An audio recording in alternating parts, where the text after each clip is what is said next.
Day 3 was much better. Welcome back to DMVSportsZone.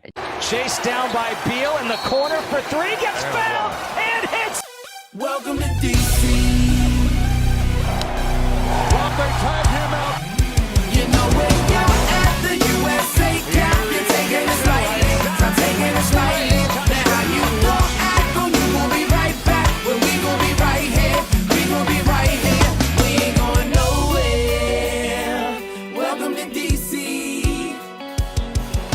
DC, the home of Chuck Brown. Oh, you don't know the sound? Well, let me break it down.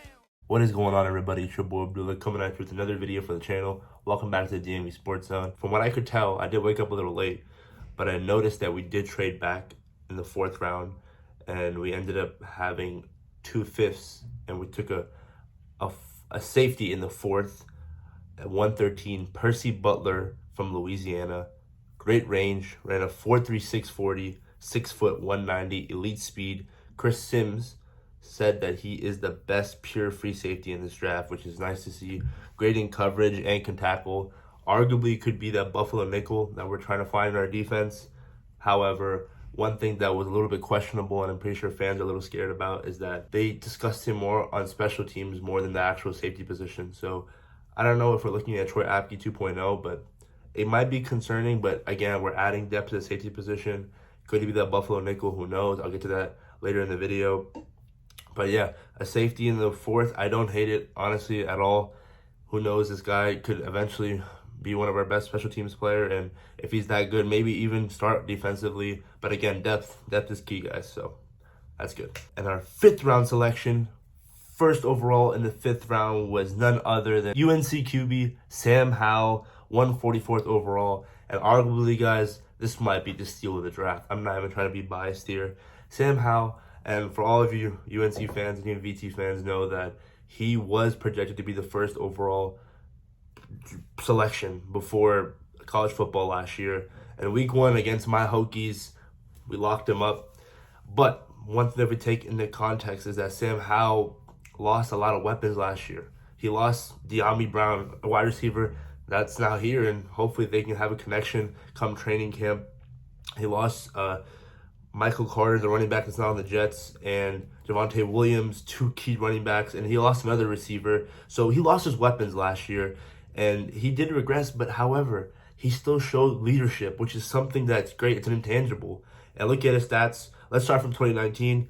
38 touchdowns, 7 interceptions. 2020, 30 touchdowns, 7 interceptions. 2021, 24 and 9. That's still good, in my opinion, honestly, because as bad as it was, he still stayed with the team and showed leadership. There were times where it's just that offensive line was not good. It was a new offensive line. And even running the ball, this guy is a bulldozer. I mean, in 2021, 828 rushing yards. That's pretty impressive. This guy is not afraid to hit anybody. And I honestly think he has the best deep ball in this draft because he's just got a strong arm. And I think he's the most NFL ready. And like I said before, DeAndre Brown and him had that connection at UNC, though. That's pretty nice to see. And the funny thing is, he also has the same agent as Carson Wentz. So that is going to be interesting to see. Now, a lot of people are saying, will this make Carson Wentz more self-conscious that we took Sam Howell in the 5th round?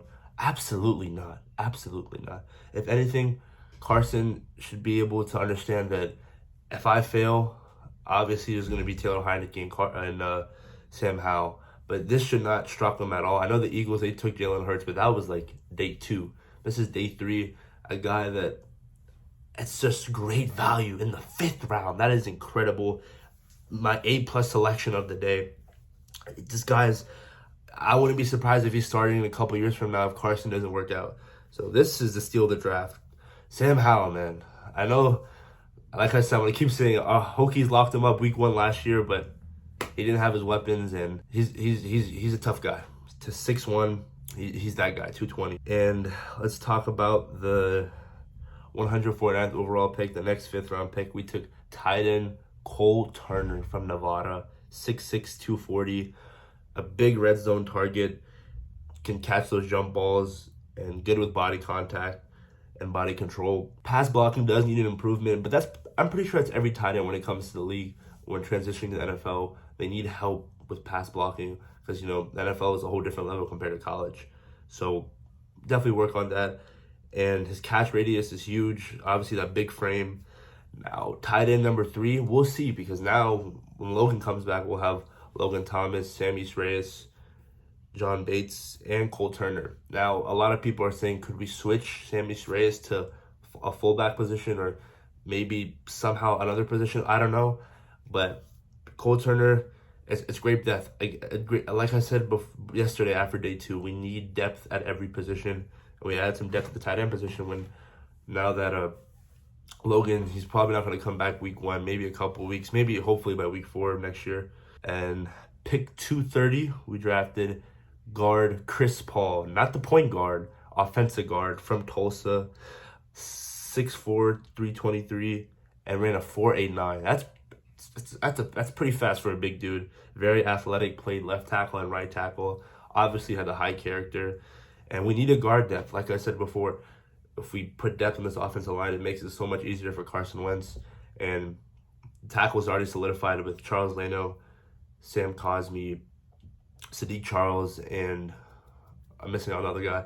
But guard depth is good, is key. And who knows if we might bring back Eric Flowers on a cheap deal, probably not. But again, adding depth is what we want in the later rounds, so that's good to see. And a 4-year starter, so leadership is key for Ron Rivera and the take command culture. And with our last pick of the 2022 NFL draft, we drafted Christian Holmes, cornerback, Oklahoma State. 2021, second team, all Big 12, 6'1", 205.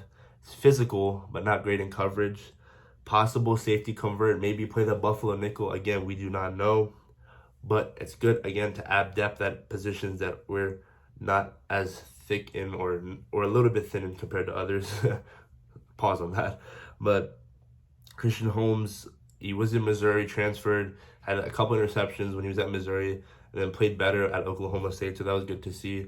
But overall, this draft, one thing that I want to say, and I don't know if a lot of fans are understanding, that we traded Chris Olave essentially for Jahan Dotson, Brian Robinson Jr., Sam Howell, and Cole Turner. That is amazing. I know I kind of overreacted after day 2, but when we think about it through the bigger perspective, I think this draft, it's leaning towards a B. It was a B-, but now that I think about it more, Sam Howell in the 5th round, that is amazing. And Jahan Dotson is definitely going to be a stud. Brian Robinson Jr. could be a weapon as well. We just gave Carson Wentz more weapons and provided him protection. We only had 2 defensive players picked, so that was good coming into this draft. I wanted us to pick more offensive players and defensive players. Very enthusiastic about that. But now the question is linebacker. We didn't draft a linebacker. Now, are we going to wait till June 1st and maybe sign Landon Collins back on a cheaper deal? That would be very ideal, because Landon played so much better when he played that linebacker position last year in the second half of the season. So who knows? Maybe we might sign a veteran in free agency. But overall, I'll give this draft a B. It's been fun, guys. Thank you, guys. I mean, we covered all these prospects and essentially didn't get anybody we wanted. But at the end of the day, this is Ron Rivera's team, Martin Mayhew. This is their vision, the new culture that they are emphasizing to all the fans out there. But yeah, that's pretty much it, guys. Let me know your guys' thoughts on the draft. I mean, Sam Howell is a Commander Sam. Will any of these guys be starters come week 1? Are we going to solidify a linebacker position in free agency? Let me know, guys. All right, guys. Peace.